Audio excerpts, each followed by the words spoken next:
बोलते एक फकीर संत घूम रहे थे और फूट फूट कर रो रहे थे।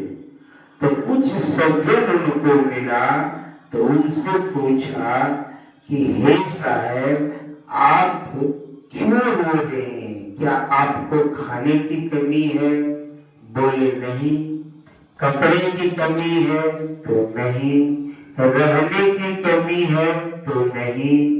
तो फिर आखिर आपको क्या दिक्कत है, क्या परेशानी है, क्या प्रॉब्लम है जो आप शहर घूम घूम कर रो रहे हैं?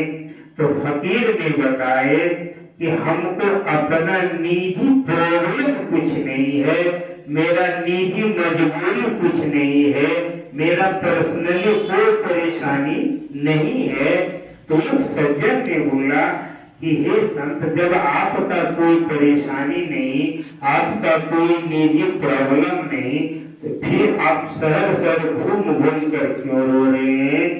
फकीर ने बोले कि बस मैं इसलिए रो रहा हूँ कि मैं उस बंदे का भेजा हुआ इंसान हूँ, मैं उस मालिक का, अनामी प्रभु का भेजा हुआ हूँ और हमें यह आदेश देके भेजा गया है कि आप जाइए संसार में, मानव को जगाइए, मानव को बताइए कि ये मानव, ये तुम्हारा घर घर नहीं, ये तुम्हारा देश अपना देश नहीं, ये संसार तुम्हारा अपना संसार नहीं, ये संसार के सारे रिश्तेदार तुम्हारे अपने नहीं है। तुम ये संसार में कुछ दिन के लिए आए हो, अपना अगर जीव आत्मा सूरत को अगर नहीं जगाया तो फिर पुनः तुमको 84 में जाना पड़ेगा। इसलिए वो फकीर चीख चीख कर बोल रहे थे कि हे मानव, जब अपने मालिक को पहचानो, तुम्हारा ये घर अपना घर नहीं है, तुम्हारा निज घर अनामी प्रभु के पास है, अनामी प्रभु के पास है, अर्थात सत देश ही तुम्हारा देश है, ये देश तुम्हारा देश नहीं है। तुम कुछ दिन का मेहमान हो। अगर इस मानव तन में आकर अगर उस मालिक का भक्ति नहीं किया, अगर उस मालिक को पहचान नहीं पाए, तो फिर इसके अलावा कोई ऐसा तन नहीं है जिसमें तुम अनामी प्रभु का नाम ले सको, अनामी प्रभु को पहचान सको, अनामी प्रभु की भक्ति कर सको। इसलिए हमको इसी बात की रोना है कि हम हर मानव को समझाते हैं, पर मानव इस बात को मानने के लिए तैयार नहीं है। मानव कहता है ये संसार मेरा संसार है, ये परिवार मेरा परिवार है, ये दौलत मेरी दौलत है। जबकि एक दिन ऐसा समय आता है इंसान के साथ ना तो उसका परिवार जाता है, ना तो उसकी दौलत जाती है, ना कोई रिश्ते नाते जाते हैं। एक दिन जब इस शरीर से जीवात्मा निकल जाती है तो यहाँ का सारा रिश्ता, सारा नाता, सारे दौलत यही छूट जाते हैं। और हमारे द्वारा जो अच्छा और खराब काम हुआ है, उस काम के अनुसार, उस कर्म के अनुसार हमें पुनः दूसरे जोनी में बदल दिया जाता है, अर्थात 84 में भ्रमण करना पड़ता है। जब ये सारी बात महात्मा बताए वो इंसान सुना और चल गया। ठीक कुछ दिन के बाद जब देखा कोई महात्मा कोई कब्रिस्तान में रो रहे हैं, फिर उस आदमी बगल से गुजर रहा था। उस आदमी को लगा कि यही इंसान तो कुछ दिन पहले शहर में घूम घूम कर बता रहा था, फिर आज ये फकीर कब्रिस्तान में क्यों रो रहा है? वो इंसान फिर उनके पास गया और बोला कि साहब, आप तो कुछ दिन पहले शहर में घूम घूम कर ऐसी बातें बता रहे थे और वहां रो रहे थे, फिर ये कब्रिस्तान में क्या आपका लेना देना आ गया? उस फकीर ने बोला कि हाँ, बात तो सच है, मैं यहाँ इसलिए रो रहा हूँ, कल तक इंसान को समझाया कि मान जाओ, अपने जीवात्मा को जगा लो, ये संसार तुम्हारा संसार नहीं है। तो इंसान इस पर भरोसा नहीं किया, अर्थात उस मालिक को नहीं खोजा। जब वो मालिक हमें भेजा था जगाने के लिए, बताने के लिए, समझाने के लिए, लेकिन इंसान इस बात को नहीं माना, इस बात को नहीं समझा और वाले स्थान में इसलिए रो रहे हैं कि अब ये इंसान की जब शरीर कब्र में चली गई, इसका वो हमें कहता है कि हमको उस मालिक के पास पहुंचा दो, लेकिन अब वो मालिक कहते हैं कि अब हमारे पास उसको आने की जरूरत नहीं है।